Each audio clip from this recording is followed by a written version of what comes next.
Bago pa man marinig, ang dagundong na nga rotor niyanik na ang sementadong daan. Ilang sandali pa tila binibiyak na kalangitan sa itaas ne sentro. Medical. Ne Maynila habang apat na Black Hawk helicopter. Ang sabay-sabay na bumababa sa pormasyong pandigma. Ito ay isang tanawin na karaniwang nakikita sa gitna ng labanan hindi sa paradahan ng isang pribadong ospital. Ang alikabok na umalimbukay ay halos bumulag sa mga security guard ng ospital na sumugot para pigilan ang paglapag. Wala silang laban. Isang dosenang miyembro ng Marine Corps nakasuot ng kumpletong tactical gear ang bumaba na nakatutok ang nga sandata hindi pinapansin ang sumisigaw na happy ang surgery. Hindi nila kailangan ng pahintulot. Hindi nila kailangan ng doktor. Dumiretso ang kanilang leader. Sa entrada ng emergency room, napuno ang takot at isinigaw ang isang pangalan na nagpatigil. Sa lahat ng staff kailangan namin si Angel 6. Nasaan si Angel 6? Ang sahik na linoleum. Emergency room na Centro Medical. Na Maynila ay may kakaibang kulay. Abo na tila. Ba walang buhay. Isang kulay na kabisadong-kabisado. Ni Luz Viminda Reyes. Dun siya nakatitik sa halos lahat ng kanyang 12 oras na shift na kayuko sinusubukang huwag mapansin. Para sa mga magagaling na trauma surgeon at mga bagong residenteng doktor, si Luz ay isa lamang inutil na nurse. Isang babaeng 40 anyos na ika-ika ang kaliwang binti na hindi man lang makatakbo kapag may idineklarang code blue. Itinapon siya sa matrabahong tulad na paglilinis ng arinola, pag-a-update ng mga chart, at pag-asikaso sa mga lasingrong hindi naman malubha ang kalagayan na napapatpat tuwing Biyernes ang gabi. Walang nakakaalam kung bakit siya pilay at sa totulang walang sinuman ang nag-abalang magtanong. Humarang-harang kasadaan singhal ni Dr. Ricardo De Leon habang binabangga ang kanyang balikat. Si Dr. De Leon ang bituin na ospital. Magaling gwapo at mayabang na sugdulan. May pangasiyang animoy kayang humiwang ng salamin at isang ego na kailangan ng sarili nitong zip code. Bahagyang natumba, si Luz napakapit sa dulo nurse station para suportahan ang sarili. Kumirot ang kanyang kaliwang binti na pinagduktong-duktong ng 3 titanium plate at hindi mabilang napaklat isang pamilyar na sakit na matagal na niyang tinis. Pasensya na podok bulong niya sa mahinang boses. Huwag kang hihingin ng tawad. Bilisan mo ang kilos, sabi ni Dr. De Leon nang hindi man lang lumingon. May darating namga, biktima ng multiple car collision sa loop ng 10 minuto. Kung hindi ka makasabay, lumipat ka na sa geriatric ward. O mas maganda sa morgue? Mabagal din ang mga tao doon? Ilang mga batang nurse ang nagtawanan? Idol nila si Dr. De Leon. Para sa kanila si Luz ay isang kasangkapan lamang, isang sirang muebles na hindi pa napapalitan ng administrasyon. Inayos ni Luz ang kanyang scrap suit at bumalik sa pag-ayos ng supply cart. Hindi na niya pinansin ang masasakit na salita. Nasanay na siyang laitin ng mga lalaking mas nakakatakot pa kay Dr. Ricardo De Leon.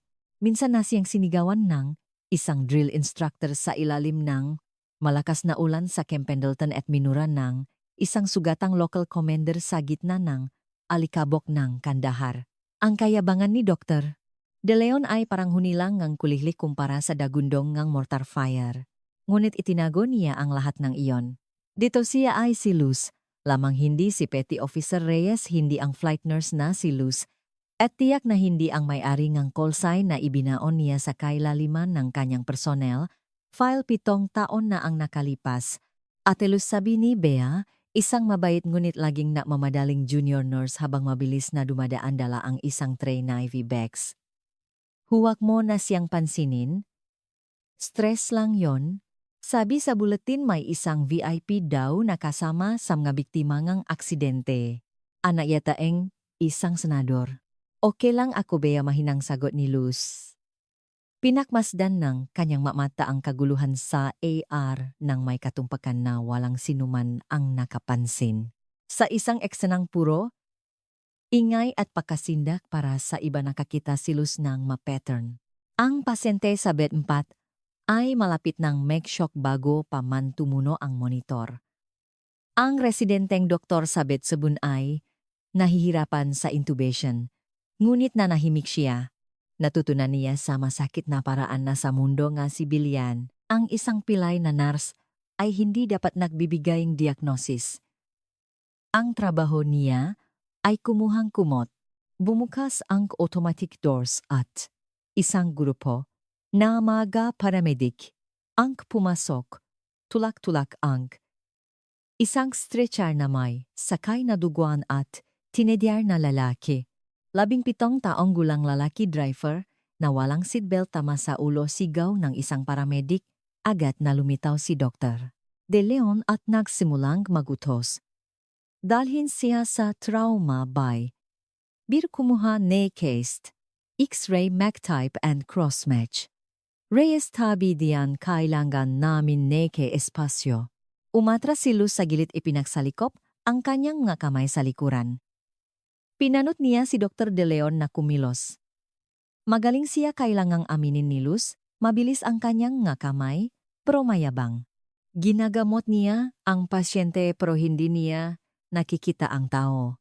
At mayroon siyang hindi napapansin. Mula sa kinatatayuan ni Luz, kitang-kita niya ang pamamaga ng jugular vein ng binatilyo. Nakita niya ang hindi pantay, napaktaas at pakbabangang dibdib nito. Ang monitor ay nakpapakita ng pakbabangang presyon ng dugo ngunit ang tibok ng puso ay hindi sapat na mabilis para sa hemorrhagic shock. Tension pneumothorax naisip ni Luz. Walang maririnig na breath sound sa kanang bahagi. Humakbang siya pasulong. Dok, sabi niya sa mababang ngunit matatak na boses. Pakinggan niyo po ang kanang baga niya. Bahagyang lumilihis ang kanyang trekea. Lumingon si Dr. De Leon namumula ang mukha sa galit at adrenaline. Excuse me, hindi ko maalalang humingi akong opinion mo, nurse. Ako ang doktor dito. Alam ko kung ano ang itsura ng pneumothorax. Hindi ito yon. Kumuha kang 2 unit ng oneg at manahimik ka. Isinara ni Luz ang kanyang bibig. Nakita niya ang isang batang residenteng nang nangalang Dr. Davis na tumingin sa kanya ng may awa. Akala ng lahat ay nagmamarunong siya. Tumalikot siya at naglakad nang ika-ika papunta sa blood bank nakakuyom ang mga kamao.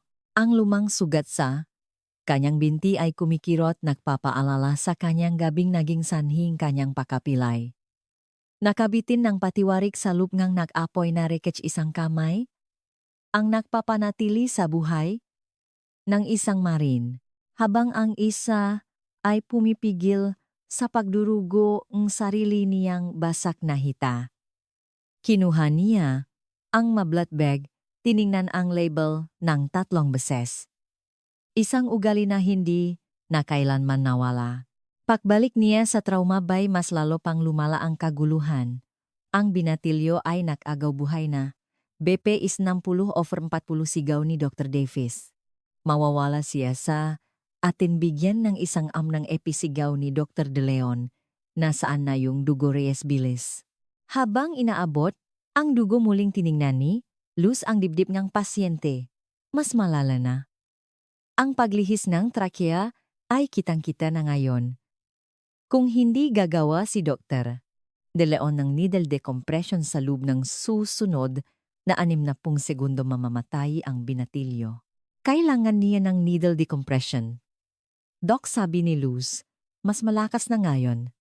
Sa panggalawang intercostal space, sa kanan. Ngayon na, biglang tumahimik ang silid. Inihagis ni Dr. De Leon ang kanyang stethoscope sa isang tray. Lumapit siya kay Luz, nilabak ang kanyang personal space at tiningnan siya mula sa itaas. Labas, sabi niya sa nanggigigil na boses, labas sa trauma bay ko. You relieved of your duties. Umalis ka bago pa kita ipakakaladkad sa security. Tinitigan siya ni Luz sa mata. Sa isang saglit nawala ang mabagal na nas at napalitan ng isang bakal na tingin na puno ng panganib. Ngunit nang kumurap siya, nawala rin ito. Yes, Doc, sabi niya. Tumalikod siya at umalis ang hindi pantay na tunog ng kanyang yapak ay sumasabay sa magabip ng alarma. Habang naglalakad papuntang break room ang kanyang puso ay kumakabog, hindi sa takot kundi sa pakadismaya. Alam niyang maares ang binatilyo at hindi ito mapapansin ni Dr. De Leon hanggang sa huli na ang lahat. Habang nagsasalin ng lumang kape naramdaman niyang yumanik ang sahig. Hindi ito lindol. Isa itong panginginig na nagpakalampak sa mga tasa sa estante. Isang malalim pumupukpok na ritmo na naramdaman niya. Sa kanyang buto bago. Paman marining ngang kanyang tainga. Tem. Natigilan si Luz. Kilala niya ang tunog na iyon. Bawat selula sa kanyang katawan ay kilala ito. Ito ang tunog ng kaligtasan at ng pagkawasak. Ang dagundong ng malalaking helicopter. Lumipat siya sa bintana ng break room na nakatanaw sa paradahan. Nanlaki ang kanyang mga mata. Apat na itim na anino ang papalapit mula sa timok mababa at mabilis na lumilipad sa ibabaw nga skyline ng lungsod. Hindi ito ang pula at puti ng mga medical helicopter. Ang mga ito ay matte black at olive drab. Mga sasakyang militar. Ang PA system ng ospital ay umugong. Lahat ng security pumunta sa main entrance. Sabi ng niyang hinigi na boses ng receptionist. Mayroong unauthorized aircraft landing sa parking lot. Ulitin ko, unauthorized landing. Sa air ang panik ay lumipat mula sa nag-agaw buhay na binatilyo patungo sa mga bintana. Mga pasyente at nurse ay nagsisiksikan sa salamin.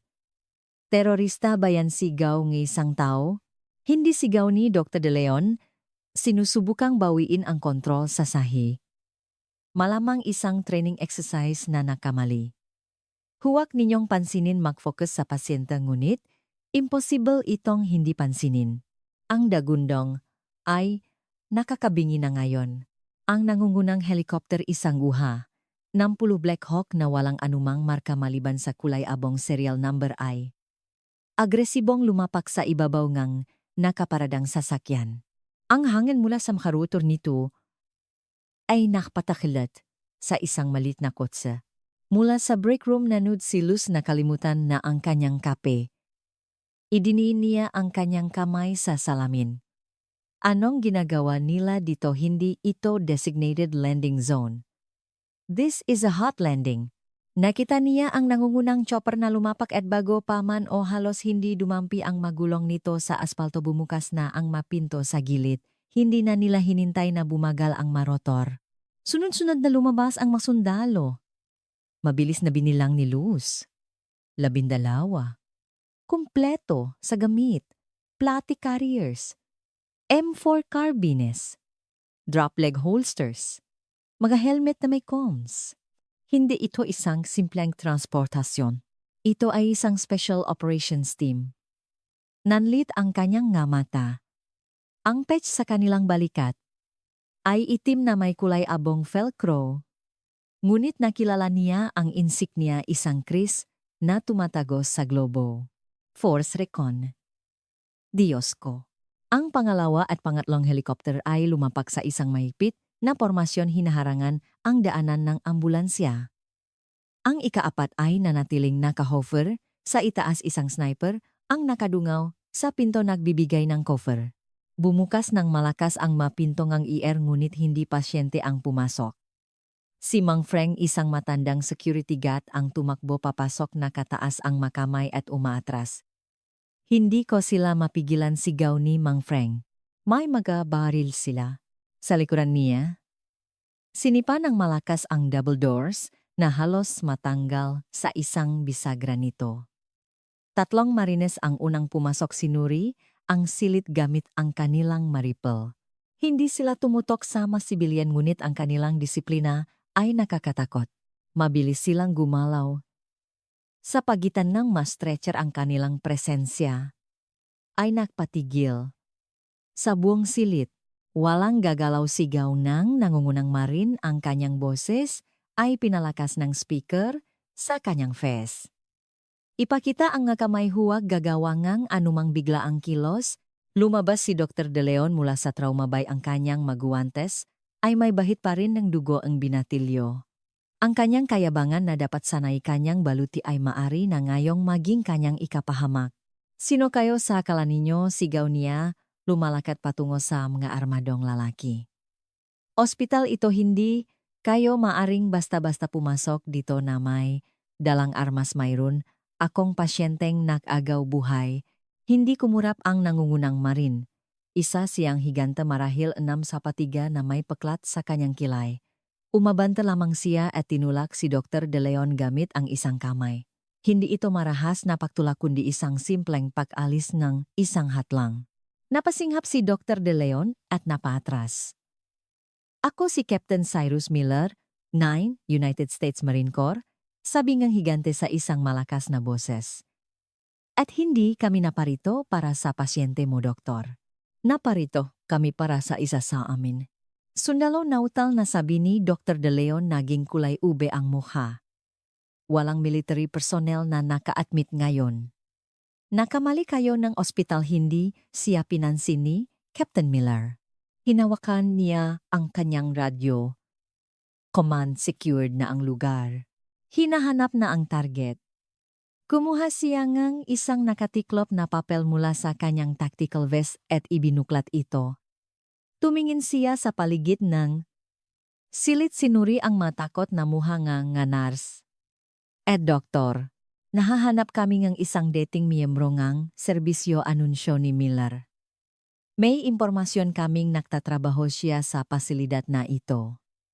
Ito ay isang usapin ng national security. Kailangan namin siya agad. Nanahimik ang silit. Sino tanong ni Dr. De Leon bahagyang nanginginig ang boses. Sinong hinahanap niyo tumingin si Miller sa papel? At pagkatapos ay muli sa silit. Ang pangalan niya ay Luz Fiminda Reyes. Ngunit sa unit niya, kilala siya bilang Angel 6. Isang bulungan ang kumalat sa silit. Dahan-dahan sa paraang masakit ang mga ulo ay lumingon patungo sa likod ng nurses station sa pinto ng break room. Nagtataka ang mukha ni Dr. De Leon. Si Reyes yung pilay na, utusan na pahagihik siya ng hindi makapaniwala. Nagbibiro ka ba naglapak kayo nga? 4 na helikopter para sa babaeng naglilinis ng Arinola. Nanliit ang mga mata ni Miller. Humabang siya patungo kay Dr. De Leon at tila bumaba ng 10 degree ang temperatura sa silit. Ingatan mo ang iyong pananalita sibilyan. Ang babaeng tinutukoy mo ay isang Navy Cross recipient. Ang katahimikang sumunod ay nakabibingi. Nakatayo si Luz sa may pintuan ng break room. Narinig niya ang lahat. Ang kanyang puso ay kumakabog sa kanyang dibdib na parang isang ibong nakakulong. Ilang taon na niyang hindi narinig ang call sign na iyon, ang ngolzes. Inayos niya ang kanyang scrub suit at huminga ng malalim. Hindi niya ito ginusto. 7 taon siyang nagtago mula dito. Ngunit kilala niya ang itsura ni Captain Miller ang tindik nito. Hindi sila naparito para sa isang reunion. Mayroong isang taong nasa matinding panganib. Itinulak ni Luz ang pinto. Ang langit-ngit ng bisagra ay tumunog na parang putok ng baril sa tahimik na silid. Ako, yon sabi niya. Hindi malakas ang kanyang boses ngunit malinaw. Lahat ng ulo ay lumingon. Napanganga si Dr. De Leon habang nakatingin sa kanya. Si Dr. Dafis ang batang residente ay pabalik-balik ang tingin sa mga Marin at kay Luz. Lumingon si Captain Miller. Nang makita niya siya ang matigas na linya sa kanyang mukha ay lumambot sa isang saglit. Nakita niya ang puting buhok. Sa gilid ng kanyang ulo, ang linya ng pagot sa paligid ng kanyang mata at ang paraan ng pagtayo niya na nakasandal sa kanyang kanang binti. Ngunit hindi isang nurse ang nakita niya. Tumayo siya ng tuwid ang kanyang nga bota ay pumalakpak sa sahig sa isang tunok na nakpatalon sa resepsyonis. Nagbigay siya ng isang matalim at malutong na saludo. Petty Officer Reyes, sabi ni Miller ang kanyang boss ay puno ng pagalang. Captain Miller, Unst Force Reconnaissance Battalion. Kailangan naman ang tulong nyo. Mayroon kaming catastrophic situation. Sa field ang flight surgeon. Namin ay casualty. Isang comfort unit ang may massive casualties 30 milya sa hilaga. Naipit sila sa isang tiyanyen. Hindi makalapag ang medevac pero kaya naming meghover. Ibinaba niya ang kanyang kamay. Kailangan namin ng isang combat flight nurse na may hoist qualified rescue certification. Sinuri namin ang database. Sa 3 estado ikaw lang ang may ganong kwalifikasyon. Tinitigan siya ni Luz. Captain 7 taon na akong hindi lumilipat. At itong binti ko, hindi namin kailangan ang binti mo maamsabi ni Miller nang may pakmamadali. Kailangan namin ang kamay mo at ang utak mo. May 7 marine na nag-agaw buhay ngayon sa kabundukan. Isa sa kanila ay anak ng isang general. Sila mismo ang humiling sayo. Sa akin bulong ni Luz, hindi pagtatama ni Miller. Ang unit na naipit. Hindi sila humingi ng nurse. Sinabi nila sa radyo huwag ninyong hahayaang may humawak sa amin maliban kay Angel Anam. Sinabi nilang nakasama kanilang lumaban sa Fallujah kasama ngang kanilang Che o si Major Evans. Napasinghap si Luz. Fallujah si Major Evans kamusta? Siya nanginginig niyang tanong. Tumanggos si Miller ng seryoso. He's critical, ma'am. Wala nang pagalinlangan si Luz. Ang pilay na narsay naglaho. Ang babaeng laging humihingi, ngipaw manhin sa kanyang pagiral ay wala na. Sa kanyang lugar na katayo si Angel Alte. Tumingin siya kay Miller. Nasa helicopter ang gear ko. Isang kumpletong trauma kit. Nasa helicopter din ang gamit mo maam, sabi ni Miller. Alis tayo sa loop ng 2 minuto. Tumango si Luz. Humakbang siya pasulong. Pilay pa rin ngunit, may layunin na ngayon ang kanyang bawat galaw. Reyes, sigaw ni Dr. De Leon na sa wakas ay nakabawing boses. Hindi kita papayagan na kaduti ka. Sa oras na lumabas ka sa pintong yan tanggal ka na naririnig mo ba ako fire, huminto si Luz. Dahan-dahan siyang lumingon kay Dr. De Leon. Tiningnan niya ang lalaking nang maliit sa kanya sa loop M. 2 taon na pinagtawanan ang kanyang sakit at binaliwala ang kanyang kakayahan. Nilapitan niya ito. Kinuha niya ang kanyang hospital ID. Mula sa kanyang bulsa at inilaglag, ito sa bulsa ngang dibdib ngang puting-puti nitong coat. Dr.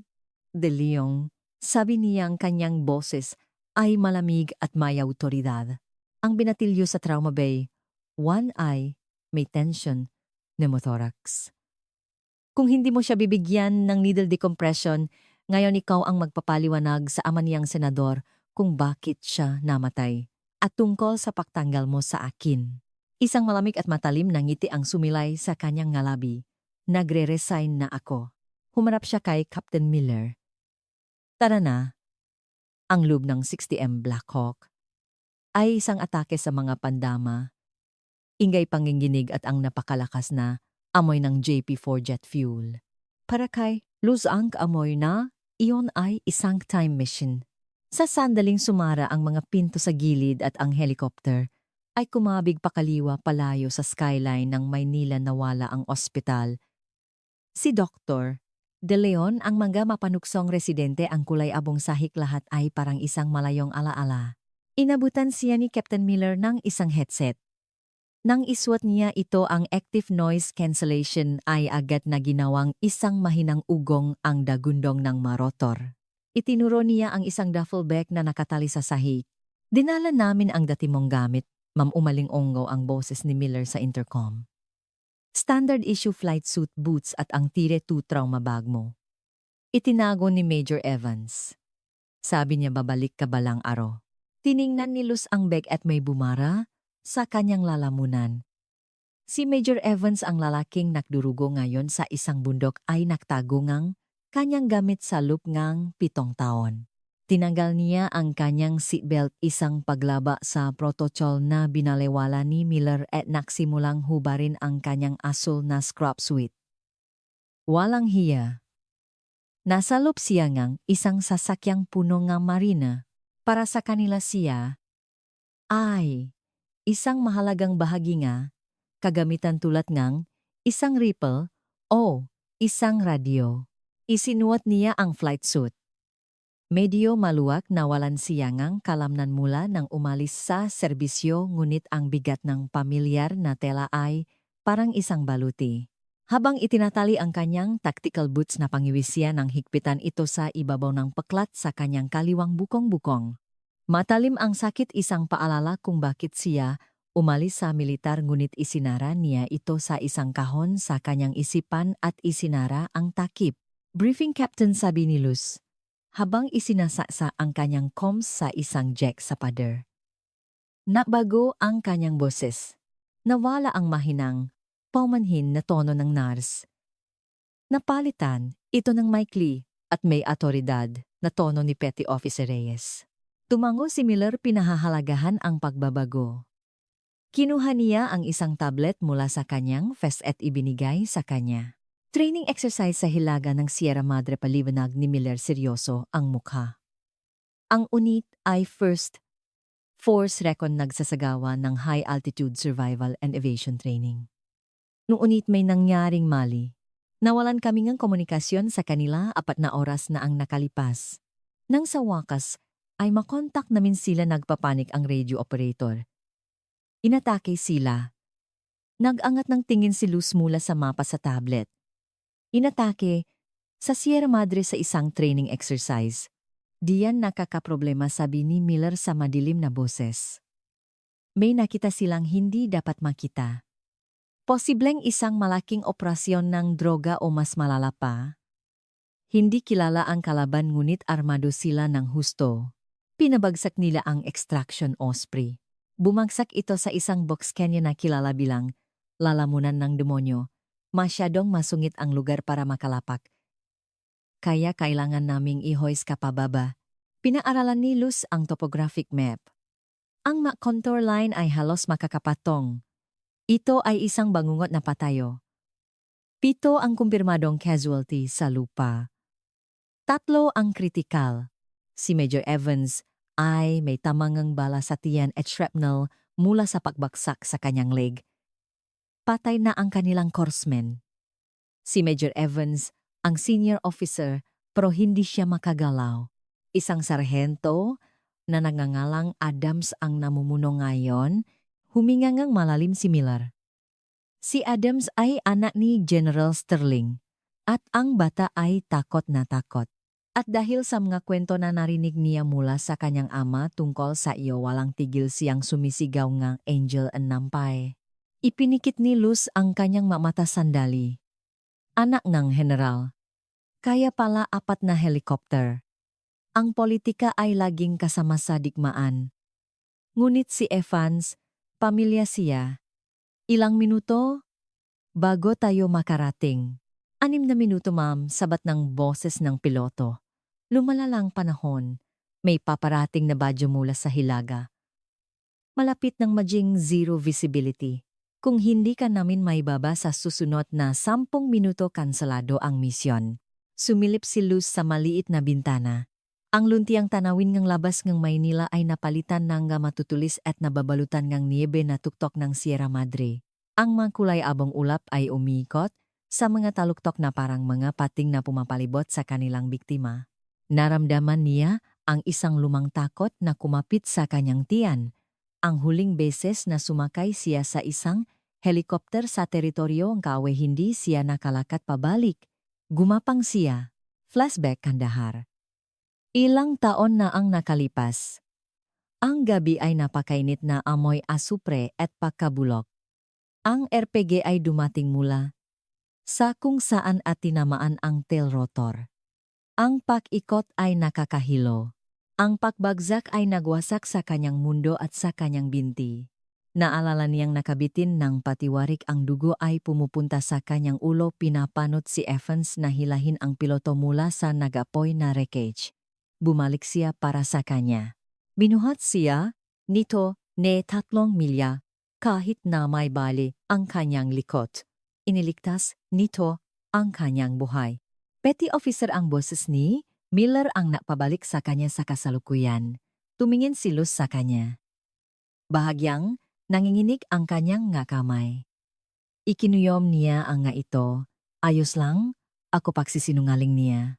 Inabot niya ang kanyang duffel bag at kinuha ang isang maliit na pouch.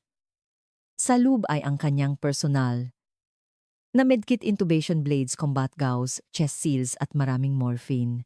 Itinaas niya ang manggasneng, kanyang flight suit, tiningnan ang kanyang relo at ipinakita ang tattoo sa loob ng kanyang braso. Kupas na ngunit nababasa pa rin ang tinta, isang pares ng pakpak na nakapalibot sa numerong 6 at ang pariralang Latin non timetis mesor. Huwag katakutan ang tagapag-ani. Nakita ito ni Miller. Tinapik niya ang kanyang dibdib. Tingin nila sa iyo isang alamat, ma'am. Ang anghel ngang dahar. Si Major Evans ang nagpanatiling buhay sa alamat mo. Hindi kayang pigilan ng maalamat?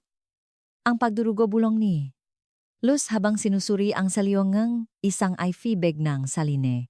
Pero kaya nang maturniket. 2 minuto sigaong piloto. Tinataman tayo.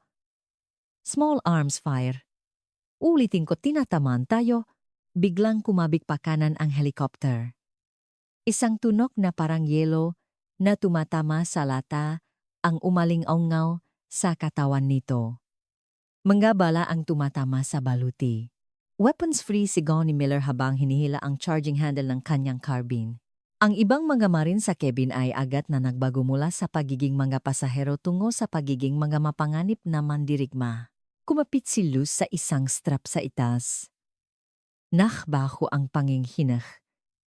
Ang helikopter ay bumakal at pumasok sa isang hoover. Ang dorgana sa kanan ay nakpaputok ngang kanyang minigon, ang dagundong nito ay nakpanginig sa mangipin ni Luz. Nasa ibabaw na LZ, sigaw na crew chief habang binubuksan ang pinto sa gilid. Isang malakas na hangin at niebe ang pumasok sa cabin, agad na ninakaw ang init. Tumingin si Luz sa ibaba. Sa gitna ngang umikot na niebe, nakita niya ang wreckage ng Osprey, isang baluktot na kalansay ng metal na umuusok sa sahig ng tiyanyon. Ang mga truss around ay nagpapalitan sa pagitan ng mga puno at ng crash site. Masyadong mainit para lumapak, sigaw ngang piloto. Fasrope na ikaw ang mauna maamamatay. Tayo kung mananatili? Tayo rito. Tinanggal ni Luz ang kanyang safety harness. Kinuha niya ang kanyang medbag. Ika-ika siyang lumapit sa gilid ng bukas na pinto at tumingin sa ibaba. 60 talampakan ang babagsakan papunta sa isang aktibong labanan. Kumirot ang kanyang masamang binti bilang pag-asam. Hinawakan ni Miller ang kanyang shoulder harness. Sigurado ka, Barito Angel? Tumingin si Luz sa kaguluhan sa ibaba. May nakita siyang isang tao na kumakawenge, isang strobe light. Si Evans. Ibinaba niya ang kanyang goggles. Ibaba mo na ako. Ang lubid ay halos sumunok sa kanyang maguwantes. Ang init ng pakiskis ay lumalaban sa matinding lamig ng bundok. Bumaba si Luz ng mabilis, masyadong mabilis. Ang tactical fast roping ay dinisenyo para sa mga kabataang lalaki na may malusok na tuhod, hindi para sa isang 40 anyos na babay na may tibia na pinagdikit-dikit na mga turnilyo. Ngunit ang adrenaline ay isang mabisang pampamanhit. Nag-focus si Luz sa papalapit na lupa. 30 talampakan. 10. Ibinuka niya ang kanyang nga binti para lumapak gamit ang kanyang mabuting pa, ngunit hindi pumayat. Ang hindi pantay na lupa ng tiyanyon, bumaksak siya sa malambot na lupa. Ang bigat ng kanyang trauma bag ang nagpatumba sa kanyang masamang binti. Isang nagniningas na sakit ang umakyat sa kanyang gulugot, saglit na nagpadilim sa kanyang paningin. Napasinghap siya kinagat ang kanyang labi ng mariin na nakalasap siyang tanso. Kilos! Kailangan mong kumilos. Isang bala ang tumama sa bato ilang pulgada mula sa kanyang ulo, isang sniper mula sa nga puno ang nakakita sa pagbaba niya, covering fire sigaw ngang isang boses mula sa wreckage, tatlong marin ang lumabas mula sa likod ng baluktot na katawan ng osprey at nakpakawala ng isang pader ng bala patungo sa mga puno. Binigyan nito si Luz ng 3 segundong kailangan niya. Gumapang siya kinalatkad ang mabigat na medbag sa putik at niebe at sumugod sa lilim ng landing gear ng osprey. Agad siyang binalot ng amoy ng nasunok na hydraulic fluid at ng metalikong amoy ng dugo. Dumating kasabingang isang batang marina may mukhang puno ngang camouflage paint at putik habang hinihila ang kanyang vest para mas maprotektahan siya. Wala pa yata siyang 20 anyos. Ang kanyang mamata ay dilat na dilat sa takot. Ako si Sergeant Adams. Sabi ni darating ka. Hinawakan ni Luz ang kanyang kwelyo at inilapit siya para marinig siya sa gitna ng dagundong ng gunship sa itaas, nasaan si Major Evans. Dalhin mo ako sa kanya. Ngayon na. Sa loop ng fuselaga ma'am. Malala siya. Sobrang lala. Ginabayan siya ni Adam sa loop ngong wasak na sasakyan. Ang loop ay isang bangungot. Ang mapulang emergency light ay kumikislap nagahagis ng mga parang strop na anino sa ibabaw mapatayan. 4 na marin ang nasa depensibong posisyon sa mga butas sa katawan ng sasakyan. Sa gitna nakahiga sa isang thermal blanket ay si Major David Evans. Lumuhod si Luz sa tabi niya. Mukha siyang mas matanda kaysa sa kanyang naalala. Ang kanyang buhok ay kulay pilak na at ang kanyang mukha ay kulay abo na parang mamasamasang abo. Mayroong isang pansamantalang benda sa kanyang ligbasang basa sa dugo. May isa pang benda sa kanyang tiyan. Dave, bulong ni Luz. Ang kanyang kamay ay kumikilos na isinusuot ang asul na nitrile gloves. Bahagyang bumukas ang mamata ni Evans. Malabo at wala sa pokus. Kumurap siya sinusubukang alisin ang ulap ng shock. Nang makita niya siya isang mahina at pilipit na ngiti ang sumilay sa kanyang malabi. Luz, sabi niya ang kanyang boses ay, pause ang dugo ay. Bahagyang bumubula sa gilid ni kanyang bibig. Sinusuway mo na naman ang direct order ko na manatili kang retirado. Hindi ako magaling sumunod sa utos, tanda mo, sabi niya ang kanyang boses ay kalmado sa gitna ng kaguluhan. Tinanggal niya ang benda salik. Isang malaking sugat ilang milimetro lang ang layo sa carotid artery, ngunit napunit ang jugular vein. Mabilis siyang nawawalan ng dugo pro kontrolado. Ngunit ang sugat sa tiyan ang tunay na nakamamatay. Adams, diinan mo ito, utos ni Luz habang ginagabayan ang kamay ng batang sarhento sa sugat salig. Huwag kang bibitaw. Kung mamatay siya sa pagdurugo, kasalanan mo. Pinunit niya ang damit ni Evans. Isang butas ang bala sa ibaba lamang ng kanyang tadyang. Walang exit wound. Ibig sabihin ang bala ay tumalbok sa loop pinupunit. Ang kanyang makaorhano. Ang kanyang tiyan ay umuimbok. Internal bleeding. BP 70/40, sabi. Enehi, isang malapit na marin na may bali sa braso. Abang binabasa ang isang handheld monitor. He's circling the drain, ma'am. Kailangan ko enehi access, utos ni Luz. Bigyan mo ako ng 1/8. Gauge line wide open. Biglang yumanik ang katawan ng osprey na parang isang kampana. CLANJ, isang RPG ang tumama sa unahan ng sasakyan. 10 talampakan lang ang layo. Ulan ng alikabok at debris ang bumagsak sa kanila. Galing sa gilid sigaw ni Adams, binitawan ang leak ni Evans para kunin ang kanyang rifle. Pababa sila sa bangin, ibalik mo ang kamay mo sa sugat, Adams, sigaw ni Luz, tinutula siya pabalik. Hayaan mo ang forsrikan ang bumaril ang trabaho mo ay maging utak ko huwag kang gagalaw hinawakan ni Evans ang pulso ni Luz. Ang kanyang hawa ay nakakagulat na malakas para sa isang taong nag-agaw buhay. Luz hingal niya. Makinig ka. Yung laptop sa cockpit sirain mo. Hindi ngayon Dave sabi niya habang iniiniksyonan siya ang morphine sa IV line. Hinangjokaw siya sa sakit sinusubukang bumangon. Hindi nga drug runner, mercenaries, black ops, ang habol nila ay yung drive. May mga prototype coordinates dun. Natigilan si Luz sandali. Ang kwento tungkol sa training exercise ay nagsimulang gumuho. Kung makuha nila yon, umubo si Evans ng malakas. Papatayin nila tayong lahat para walang ebidensya. Iligtas mo ang bata.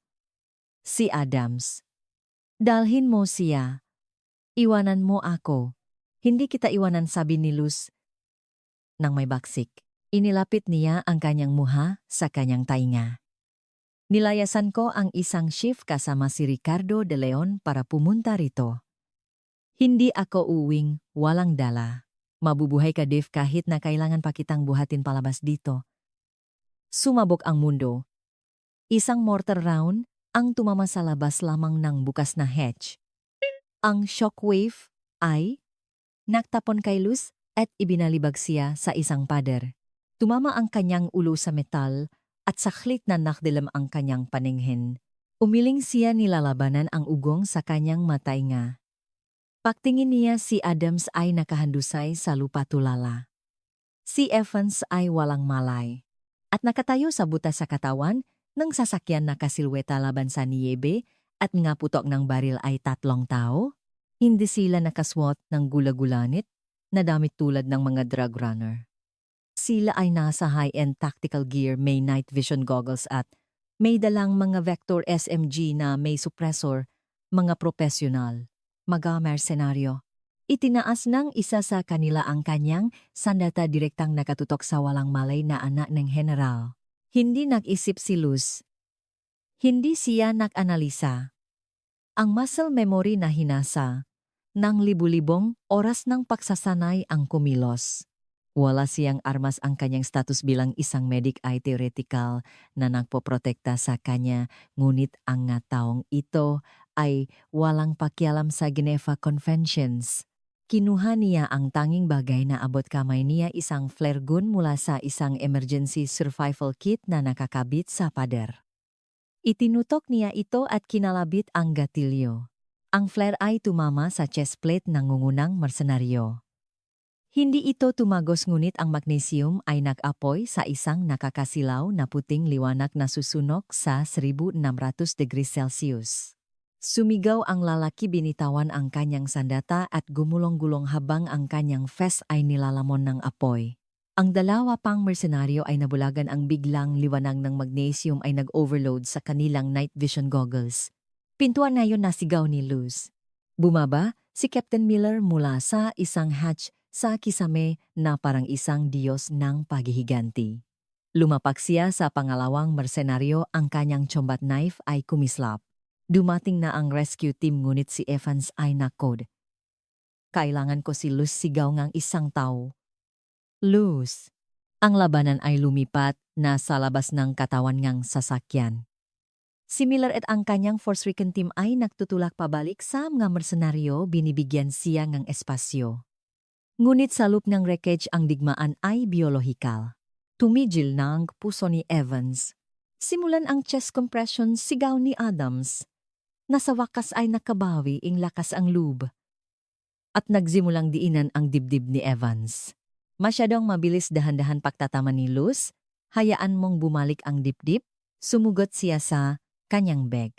Kailangan niyang magsagawang thoracotomy, ay clamp ang aorta para pigilan ang pagdurugo sa tiyan at bigyan sila ng oras para makarating sa ospital. Ngunit ang gawin iyon sa nagyayelo maruming wreckage ng helicopter ay isang kabaliwan, isang suicide mission. Kung hindi mo gagawin, mamamatay, siya bulong ang isang boses sa kanyang isipan.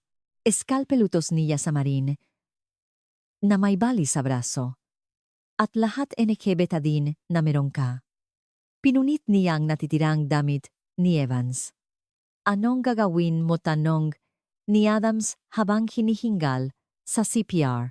Ikaklam ko ang aorta niya, kalmadong sagot ni Luz. Tigil na ang kompresyon. Wala. Siyang pulso. Alam ko. Kaya. Nga, ako. Maghihiwa.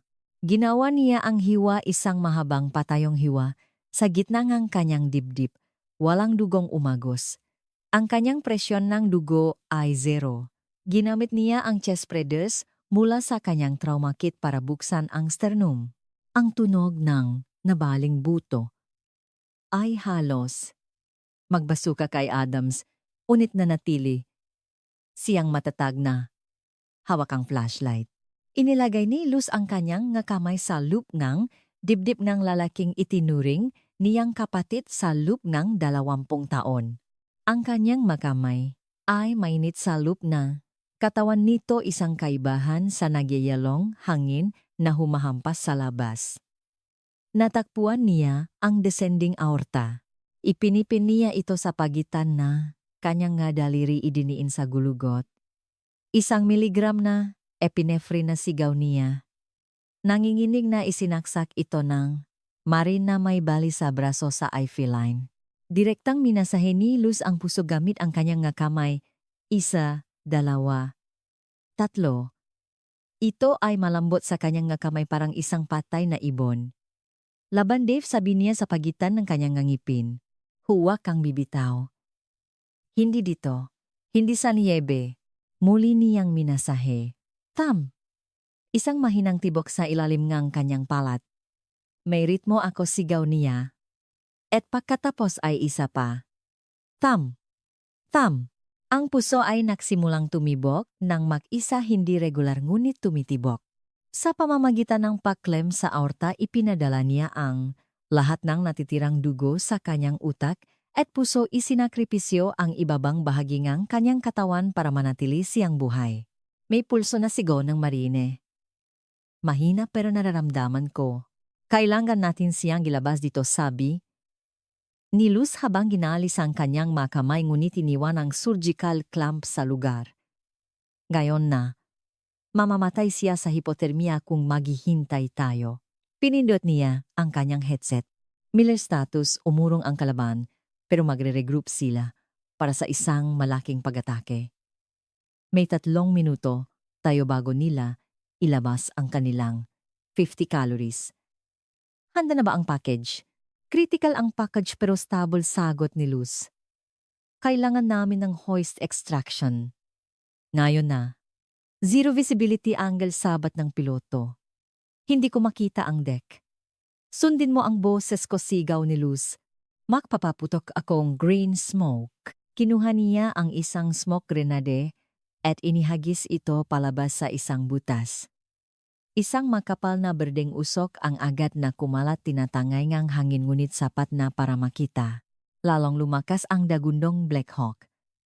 Halos matumba sila sa hangin. Isang basket ang ibinaba. Isakay siya, utos ni Luz. Inilagay nila si Evans sa rescue basket. Ito ay isang magulo at desperadong labanan.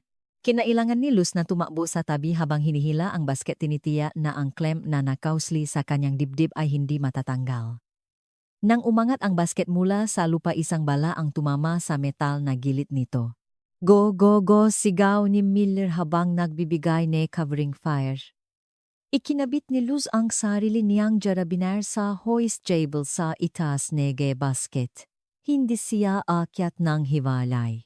Kailangan niyang bantayan si Evans sa bawat segundo ng pag-angat. Umalis sila sa lupa, umugoy ng malakas sa hangin. Ipinulupot ni Luz ang kanyang nga binti sa basket, ginawang panangga ang kanyang katawan sa bukas na dibdib ni Evans. Sa ibaba ang kanyon ay isang light show ng gatresa. Sa itaas ang madilim na tiyan ng helikopter ay nangangakong kaligtasan. Ngunit nang nasa kalahati na sila 50 talampakan sa ere, ang winch ay natigil. Huminto sila, nakabitin. Nagjam sigaw ngang crew chief sa comms. Secondary hydraulic failure. Hindi ko kayo mayangat tumingin si Luz sa ibaba. Ang mga mersenaryo ay lumalabas na mula sa mga puno. Nakatinggala sila. Sila ay isang madaling target. Manual crank sigaw ngeng piloto. Abutin ngang 4 na minuto ang manual crank sigaw pabalik ng chief. Wala tayong 4 na minuto sabat ng boses ni Miller mula sa ibaba. May inihahanda silang RPG kayo ang target. Tumingin si Luz kay Evans. Muli na namang nakabukas ang kanyang mamata. Nakatingin ito sa kanya. Putulin mo ang cable bulong nito. Iligtas mo ang sarili mo. Tumingin si Luz sa cable. Sa bukas na pinto ng helicopter nakita niya ang crew chief na despradong iniikot ang isang lever. Tumingin siya sa ibaba sa mga lalaking may hawak na RPG. Inabot niya ang kanyang vest at inilabas ang standard issue M9 Beretta na ibinigay sa kanya sa loop ngang sasakyan. Hindi niya puputulin ang cable. Itinutok niya ito sa itim na anino nga RPG gunner sa niebe 50 talampakan sa ibaba. Huminga siya ng malalim isinabay ang kanyang pag-asinta sa pag-ugoy nga cable non-timetis mesor. Nagpaputok siya. Ang sipa Beretta ay umani sa palat ni Luz sa nagyayelong hangin. 50 talampakan sa ibaba ang mersenaryo na may hawa na RPG ay bumaksa sa niebe. Ang hindi nagabayan na rocket ay walang pinsalang, lumipat sa himpapawid bumangga sa pader ng tiyanyon sa isang walang saysay na paksabo. Clear sigaw niya sa headset ngunit ang mga salita ay tinangay ngang hangin. Ang manual winch ay umugong, isang nakakatakot na tunong pagiling ng metal sa metal. Ang panginginig ay naglakbay pababa sa bakal na cable at hanggang sa kanyang nga buto. Pulgada sa pulgada ang basket ay dahan-dahang umakyat. Mahigpit na ipinulupot ni Luz ang kanyang nga binti sa frame isang pananggalang na tao laban sa malakas na hangin at mga ligaw na bala mula sa ibaba. Ngunit ang kanyang nga mata ay hindi kailanman umalis sa dibdib ni Major Evans. Ang aortic clamp ay nagsimulang dumulas. Ang panginginig ng pag-angat ay nagpaluwag sa surgical instrument. Kung ito ay matatanggal mamamatay, si Evans, sa pagdurugo sa loob ng ilang segundo ang kanyang puso, ay magbobomba ng natitirang buhay niya palabas sa dibdib na kabubukas pa lang niya.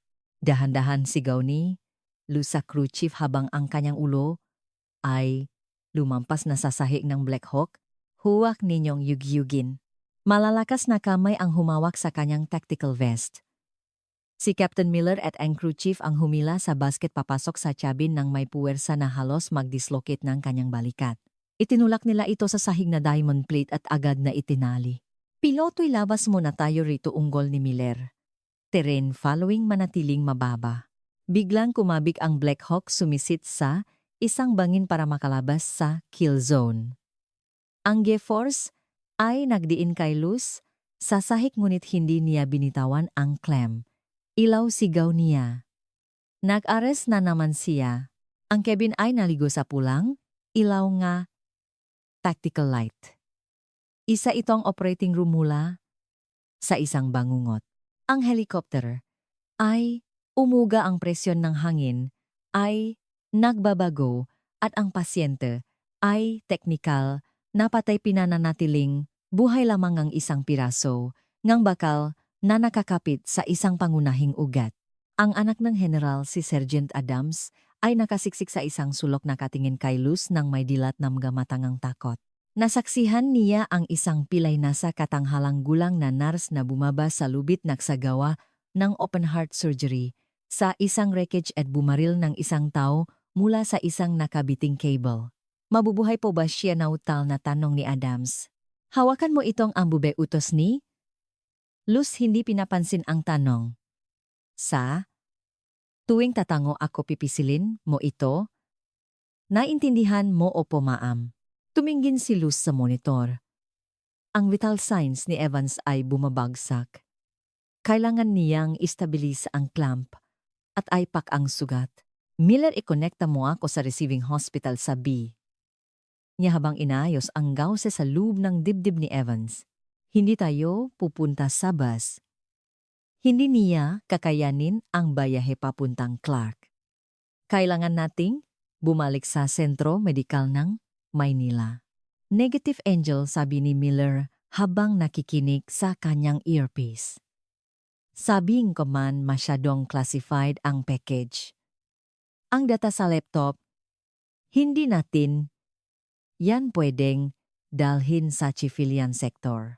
Nag-angat ng tingin si Luz, ang kanyang mukha ay may bahit ng grasa at dugo. Nag-apoy sa galit ang kanyang nga mata. Wala akong pakialam sa laptop, Captain. Ang mahalaga. So okay na yang lalaking naglitas nubuhay ko sa Kandahar.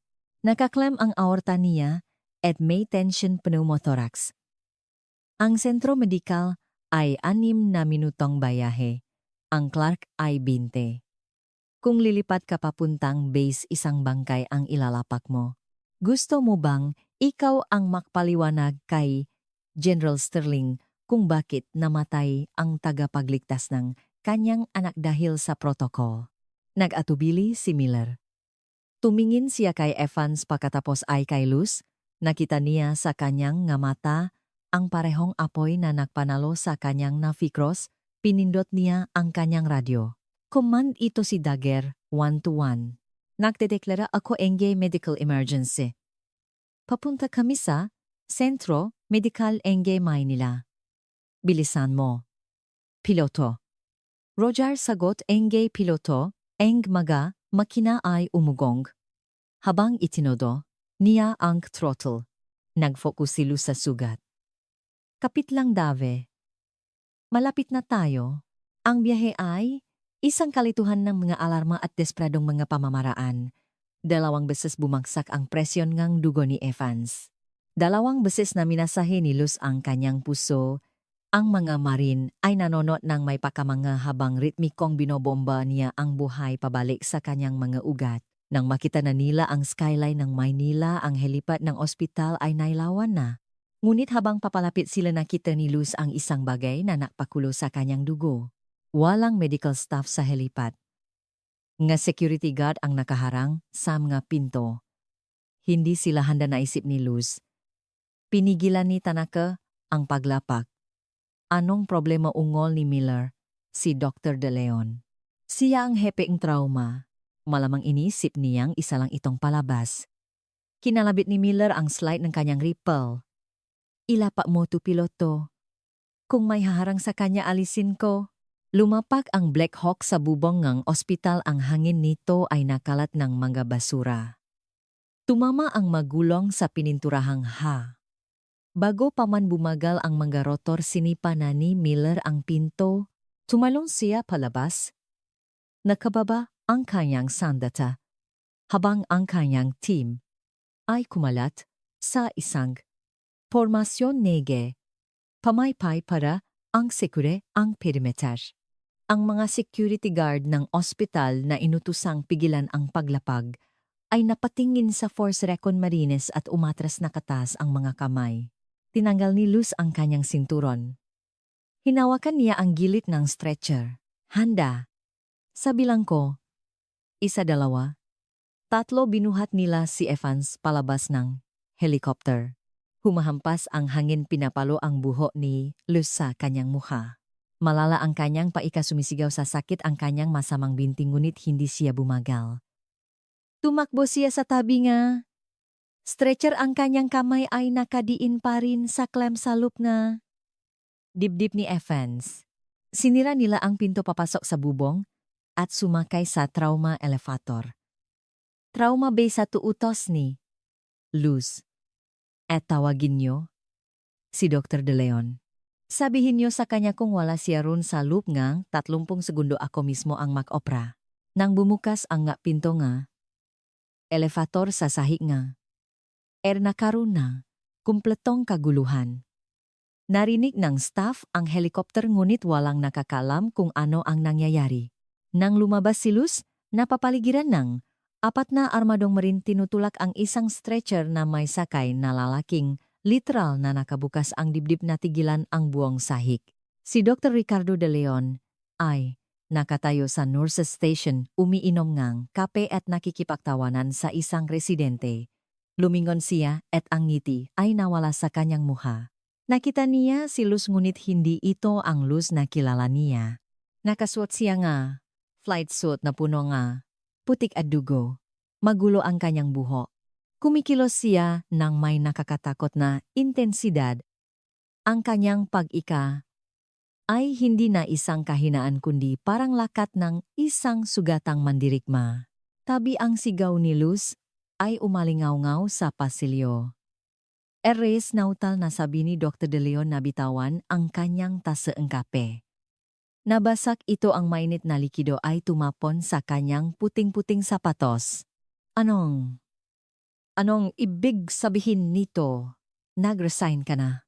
Lalaki 52 taong gulang tama ng balasatian sugat sa leak field thoracotomy na isinagawa sa lugar mabilis na ulat ni Luz habang nilalampasan siya. Nakaklam ang aorta. Kailangan ko OR ngayon. Mahanda ng 10 unit ng ONEG at tawagin ang vascular surgery team. Hindi siya huminto para humingi ng pahintulot. Hindi siya yumuko. Itinulak niya ang stretcher diretso sa Trauma Bay 1. Sumunod si Dr. De Leon, namumula ang mukha sa galit. Security, pigilan niyo siya, nagsasagawa siya ngang medisina ng walang lisensya. Isa lang siyang narsusunggaban na sana niya ang braso ni Luz habang inililipat nila si Evan sa kamangang ospital. Bago pa man dumampi ang kanyang mga daliri sa flight suit niya, humarang si Captain Miller. Hindi sumigaw ang higanteng marine. Inilagay lamang niya ang kanyang nakakwantes na kamay sa dibdib ni Dr. De Leon at idiniin siya sa pader nang may sapat na lakas para mawalan ito ngang hininga. Subukan mong hawakan siya, ulit sabi ni Miller sa isang mababang ungol na parang kulok. At ikaw naman ang mangangailangan ng siruhano. Hospital ko ito, ingal ni Dr. De Leon. At pasyente ko ang nasa mesang yan, sagot ni Miller. At ang tanging dahilan kung bakit humihinga pa siya ay dahil sa kanya. Kaya't susundin mo ang mga utos niya o tumabi ka. Tumingin si Dr. De Leon sa paligid. Ang buong staff ngang ARCBA, si Dr. Davis, mga nurse, mga utusan lahat ay nanonood. Hindi na nila tinitingnan si Dr. De Leon ng may karaniwang takot o paghanga. Tinitingnan nila si Luz. Pinapanot nila ang babaeng binalewala nila sa loob ng maraming taon na ngayon ay namumuno sa isang silit na puno ng masundalo ng Special Forces. Dr. De Leon, sabi ni Luz ng hindi man lang naganggatenehe. Tingin habang ikinakabit si Evan Sam ga monitor enehe ospital.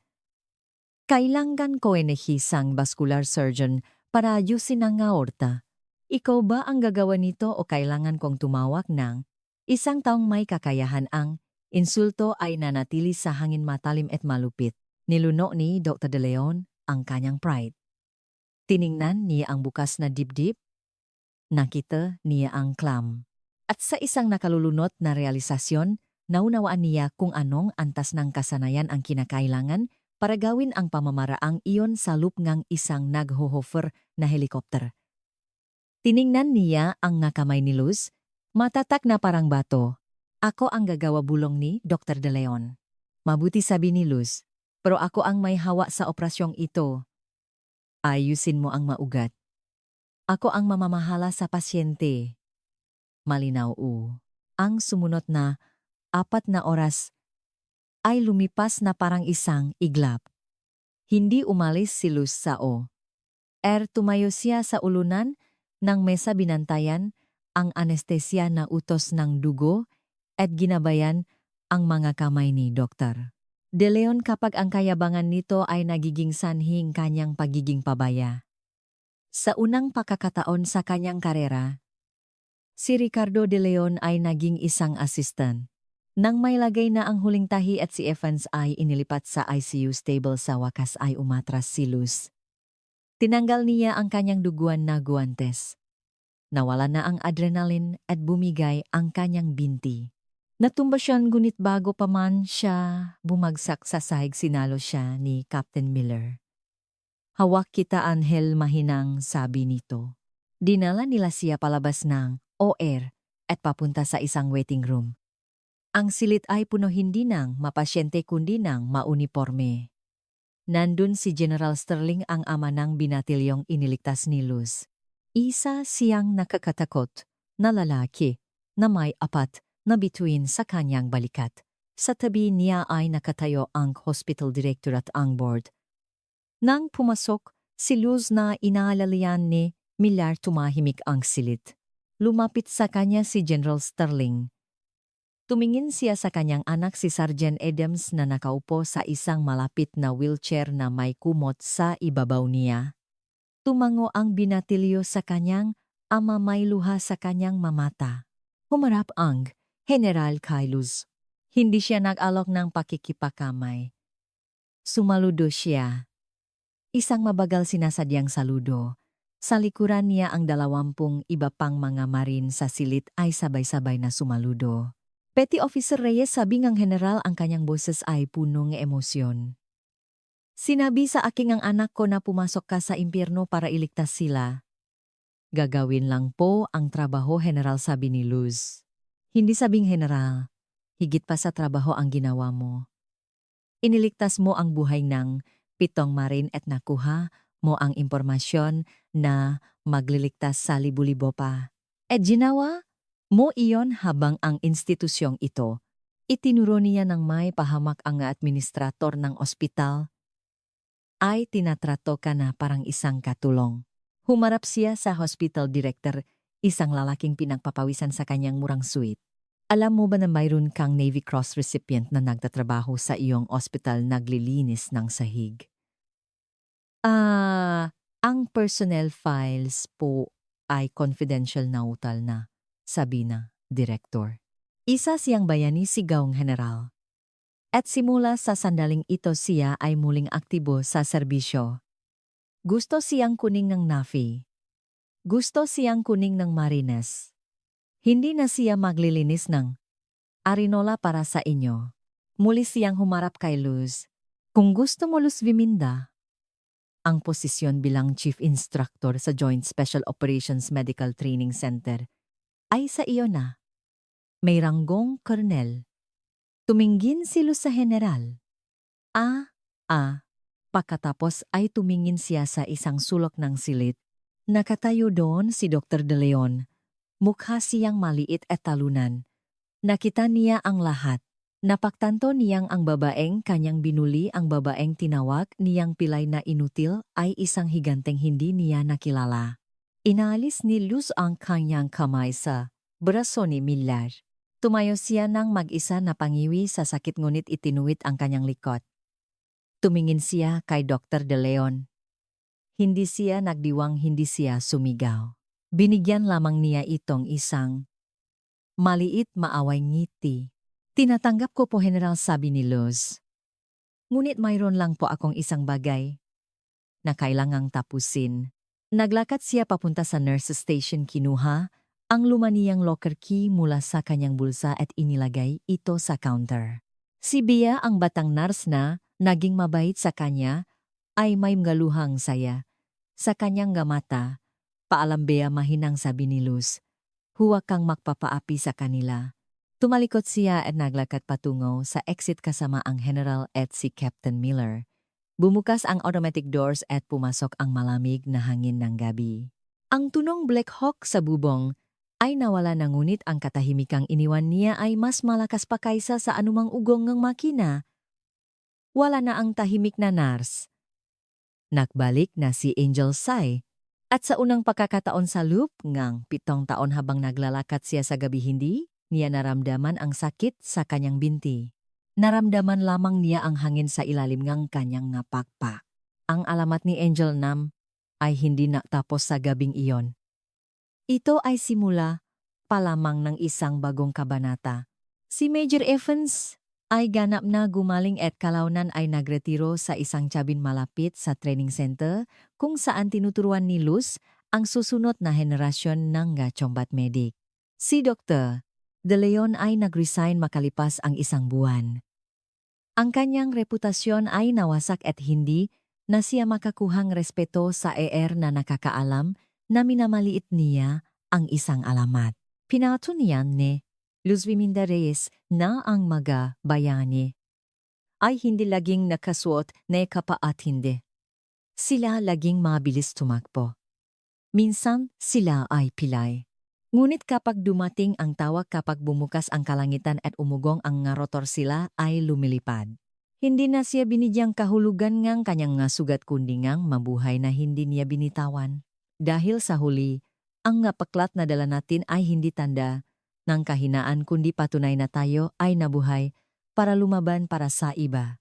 Kung naantig ng kwento ng sakripisyo at katapangan ni Luz ang iyong puso, pakilike ang video na ito at mag-subscribe sa aming channel. Naghatid kami ngang pinakamakapangyarihang mga military drama at mga kwentong batay sa totong buhay linggo-linggo. Ibahagi ang kwentong ito sa isang kaibigan at kung gusto mong makita ang isang sequel kung saan siya ay naging isang instruktor, magkomento ng Angel 6 sa ibaba. Ay click ang bell icon para hindi ka makalaktan ng anumang rescue mission.